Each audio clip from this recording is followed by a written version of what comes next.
Salve Omnibus, and hello everyone. This video will be the first in a series dedicated to one of the core tenets of my channel, that being what I see as a worrying advancement of social justice politics into the Christian community. This can be seen as along the same lines that YouTubers such as Sargon of Akkad and the Armored Skeptic addressed when they saw similar encroachment into the atheist community.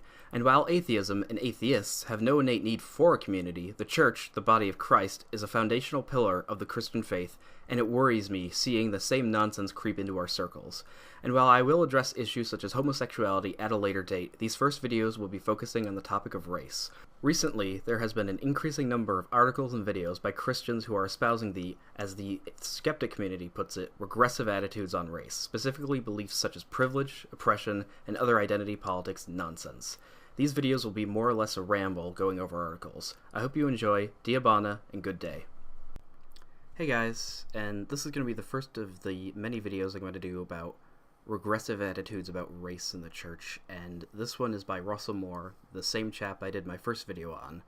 And the thing about him is that if I were to listen to his views on homosexuality or abortion, I fully agree with them. He's pro-life and he's supportive of the biblical definition of marriage, but when he talks about race, he's a total regressive. And this is his article, and you can already see from the title and the picture, it's horrible. It's horrifying. It's a white church no more, and it's showing, a positive image of a non-white congregation. It's almost like he's celebrating it.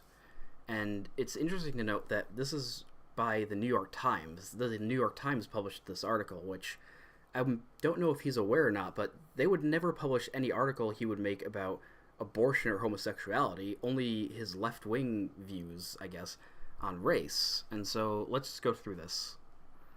Years ago, members of a Southern Baptist church in suburban Alabama couldn't figure out why their church was in decline and asked a friend of mine for advice. The area had been a majority white during the violent years of Jim Crow, and of course that's going to be immediately a problem, isn't it? When the civil rights protesters were beaten and children blown apart by bombs, you can already see he's trying to guilt trip us. By bombs, church members said nothing. That would be political, church members said, and they wanted to stick to simple gospel preaching. Now, I think there's definitely a line that can be crossed and this is the main point of my channel, or the main point of this section of my channel, is that I think there's lines that are being crossed into the realm of politics and society, which Christians are going into. Now, I think certain issues which are so important that Christians should obviously and fully engage in with regards to something like slavery or civil rights or abortion or gay marriage. But the thing is, with stuff like this, it's very laudable that Christians like Martin Luther King stood up against racism and stood up for civil rights back in the 50s and 60s when it was clearly needed. Now we live in a time when blacks and whites have equal rights. Nobody can deny that this exists. And so really they're just trying to pick apart things to still complain about, because people still want to be activists. And everybody wants to virtue signal and feel good about themselves. And so that's kind of where white guilt comes from. As the years marched on, the era became majority black, which I imagine you're celebrating. The congregation dwindled to a small band of elderly whites who now lived elsewhere. They tried, they said, to reach out to the church's African-American neighbors and couldn't get them to join. Canvass of the area would have told them that the church had already sent a message to those neighbors when it had stood silent in the face of atrocity. Those neighbors now had no interest in bailing out a comfort. Look, church members change. What about the children of these white congregations who grew up after the civil rights movement? Why is it their job to tell these people, or to try and reach out to these people? Why are they still guilty of the silence that their parents or grandparents faced? His neighbors had no interest in bailing out a conversation with a ministry too cowardly to speak up for righteousness when it had seemed too costly to do so. Yeah, right. So it's justified to not forgive people when they do wrong to you, right? When black people shouldn't forgive white people when they do something wrong, right? That's exactly what Jesus said. And now he gets on to, of course, his Trump bashing. As of this week, this nation faces a crazier election season than many of us have ever imagined. Agreed. with Donald J. Trump as the all but certain nominee of the Republican Party. Regardless of the outcome in November, his campaign is forcing American Christians to grapple with some scary realities which will have implications for years to come. Okay, why? They're scary to some people. They're scary if he loses. People having very real fears about immigration or the economy and terrorism. And this is where it really ramps up the regressive or idiotic attitudes.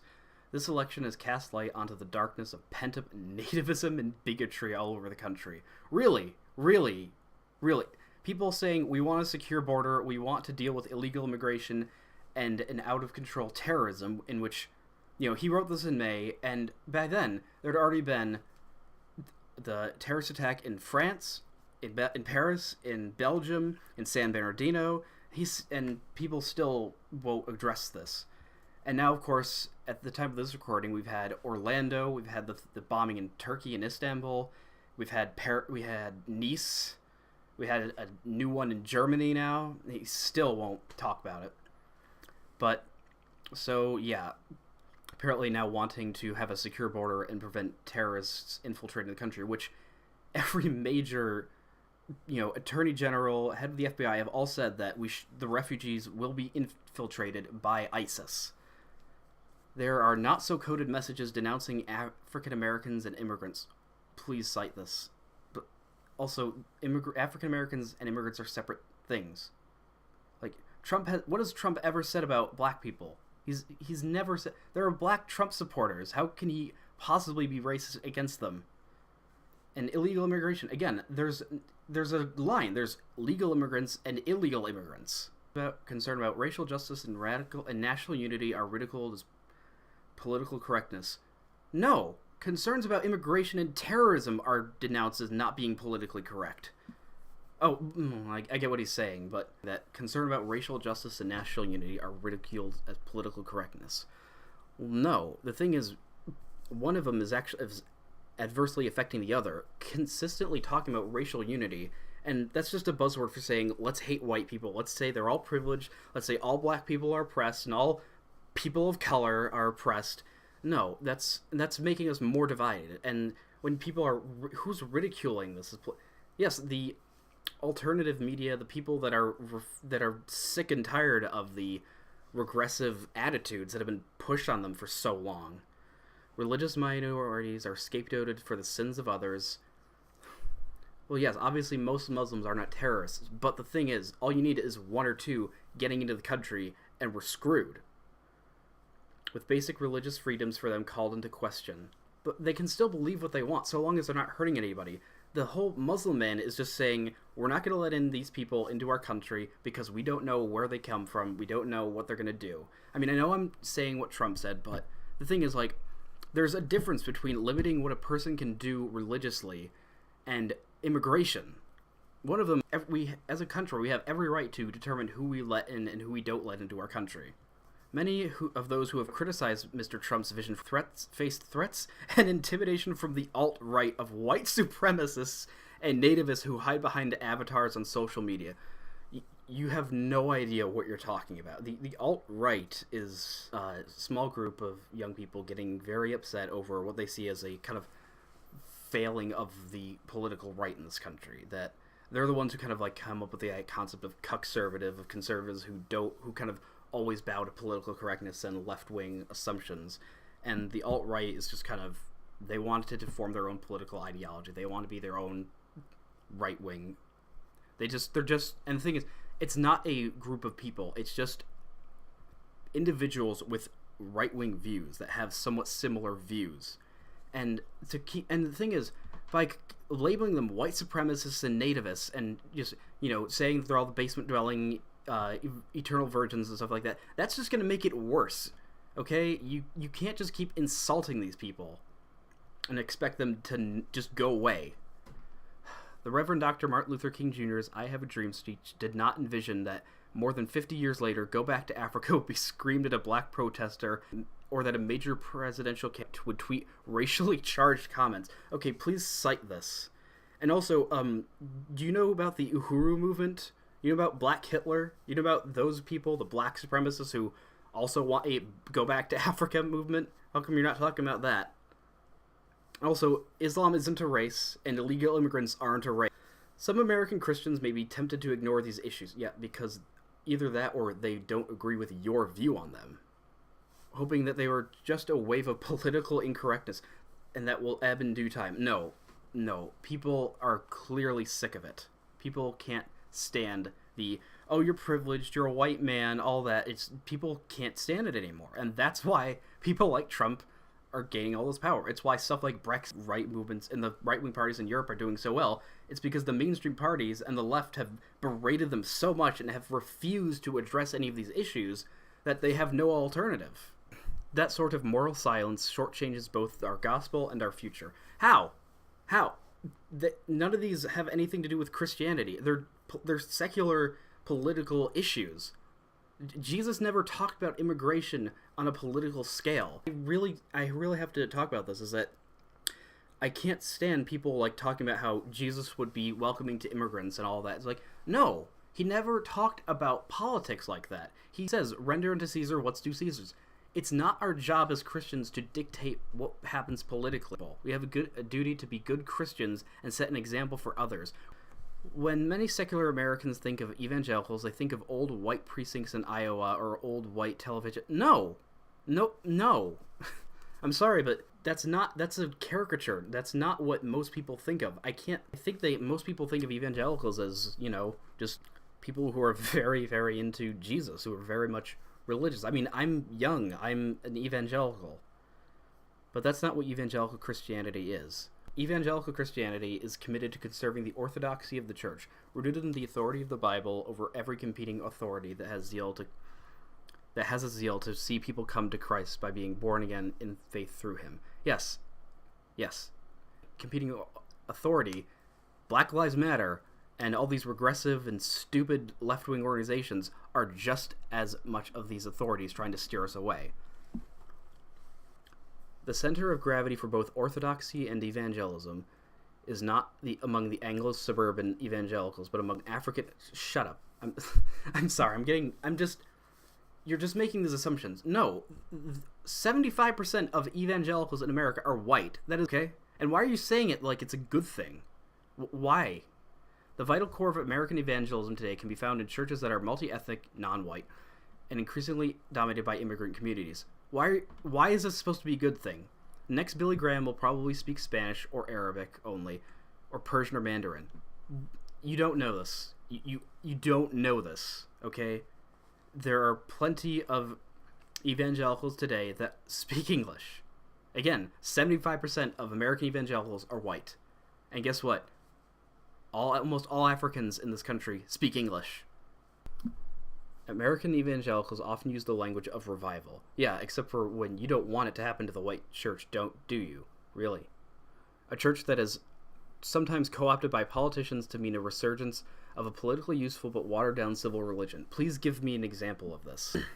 The thriving churches of American Christianity are multi-generational, theologically robust, and ethnically diverse, connected to the global church. If Jesus is alive, and I believe that he is, he will keep his promise and build his church. But he never promises to do that solely with white suburban institutional evangelism. Okay, this is the big problem of his argument, is that like this denunciation and almost outright hatred of white Christianity. Like I talked about this in my first video, that like he has this kind of assumption that the evangelical is this kind of straw man of these Stepford wife, kind of white suburban Levittown Christians that are doing it nominally. He doesn't understand that, no, the overwhelming majority of white evangelicals are very committed to the faith. Like, does this apply to, evangelical coal miners in West Virginia or farmers in Iowa? No. And the thing is, Jesus, of course, would never say he promises to do that solely white institutional evangelism. Has anybody actually ever said this? Has anybody that is any credit said anything like this? And this is just a self-evident, attack on people. The question is whether evangelicals will be on the right side of Jesus. Just replace this with history, and he's a total SJW. That will mean standing up for the church's future leaders and for our mission, especially when they are politically how are they politically powerless? What rights don't black people have? American Christianity faces a test of whether we will identify as Christian first. They do. Ted Cruz, he says, I'm a Christian first and American second. Majorities come and majorities go. And sometimes a silent majority is too silent for its own good, so they should all be destroyed, right? The Bible calls on Christians to bear one another's burdens. That doesn't mean white guilt. It means we should take care of each other, not say, well, you did this, your ancestors did this wrong, or you did this one wrong thing a while ago. That means it's your fault forever because you're white. White American Christians who respond to the cultural tumult with nostalgia fail to do this. You know, the nostalgia we want is a time when people didn't judge each other based on race, which was not all that long ago. They are blinding themselves to the injustices faced by their black and brown brothers in the supposedly idyllic Mayberry of white Christian America. Again, this doesn't exist. No one thinks like this, you idiot. That world was murder, sometimes literally, because people don't get killed today, right? For minority evangelicals. This has gospel implications not only for minorities and immigrants, but for the so-called silent majority. A vast majority of Christians on earth and in heaven are not white and have never spoken English. Now, the English part, yes, but the white thing... Christianity, where were 90% of Christians living for 1,000 years? Europe. So no, the majority of people in heaven are white. But the thing is, I don't care. I don't care what race they are. You shouldn't either, you regressive moron. A white American Christian who disregards nativist language is in for a shock. And this is where it ends. This is the gem, folks. The man on the throne in heaven is a dark-skinned, Aramaic-speaking foreigner who was probably not all impressed by chants of Make America Great Again. I don't even know what to say. This guy... Russell, I don't care what Jesus looks like. No one cares what Jesus looks like, except for regressive, except for people like you and Francesca Bloody Ramsey. Jesus was not black. Jesus was not white. But you know what's really important? You know what? They never talk about race in the Bible. Race is never even brought up in ancient times. When you look at the ancient texts by the Greeks or the Romans, they don't really talk about the black race, even though these people had connections. They knew about people from Nubia who were black. They just kind of more talk about each other as nationalities or ethnicities, like the Greek peoples or the Scythians. This is a total ridiculous argument he's making. And this is really what worries me, is that because Russell Moore is white, he's a Southerner, and he's completely filled with white guilt because some black ridiculous pastors have told him he should be. Well, sorry if I went a bit ranty on that. I hope you guys can see the ridiculousness and regressiveness of this article. And regressive really does fit well. I thought I was going to be using progressive more, but it just fits so well. And the fact that he wants people to judge based on race. He wants things to be racially divided. His attacks on Trump, Jesus does not like Trump, is horrible. It's a horrible thing to say, that just because you don't agree with his policies doesn't mean you should be attacking him like this. And this is essentially why I think Christians need to be much less politically engaged in issues like this. Because too many times we get emotionally charged, we don't look at reason, we don't look at the facts, we just listen to other people's ideas. We, of course, listen to black people, and of course it means everything they say is right, and everything we say is wrong. And we really just go off the biblical path. And I will be doing a video later showing there is hope, that people are starting to wake up and see this is not the right way to go. Well, that's it for my rant. See you guys later.